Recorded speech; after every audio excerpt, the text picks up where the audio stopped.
Les professionnels de golf ont l'habitude de travailler sur 3 aspects. G, P, A. Grip, posture, alignement. Chaque balle que vous allez taper au practice devra respecter ce protocole, c'est-à-dire bien vérifier que le grip soit correct, que la posture soit correcte et que l'alignement corresponde à ce que vous voulez faire. 90% des erreurs au golf naissent justement d'un manque de rigueur sur ces 3 points. Le premier point, le grip. Nous distinguons 3 grips au golf. Le grip interlocking, overlapping et le grip baseball.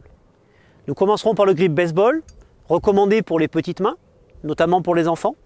Pour les droitiers, la main gauche est en haut et la main droite est dessous.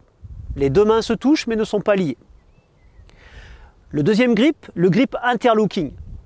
Toujours la main gauche en haut pour les droitiers. Je soulève l'index de ma main gauche et l'auriculaire de la main droite va venir s'intercaler entre l'index et le majeur de la main gauche. Et je referme comme ceci.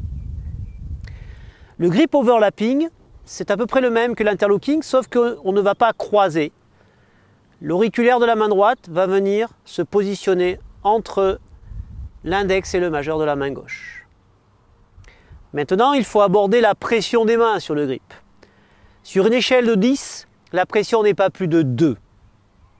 Et sur les 10 doigts, je préconise, au niveau de la main gauche pour les droitiers, les 3 doigts qui sont vers le ciel, l'auriculaire, l'annulaire et le majeur vont serrer légèrement le club. Et au niveau de la main droite, je vais faire le V du motard et l'index et le majeur serreront le club. Donc 5 doigts sur les 10. Vous remarquerez que l'on ne doit jamais serrer le grip avec les pouces. Le grip est comme ceci, main gauche en haut. Pour moi, je pratique le grip interlocking, je croise et mon pouce de main droite vient ici.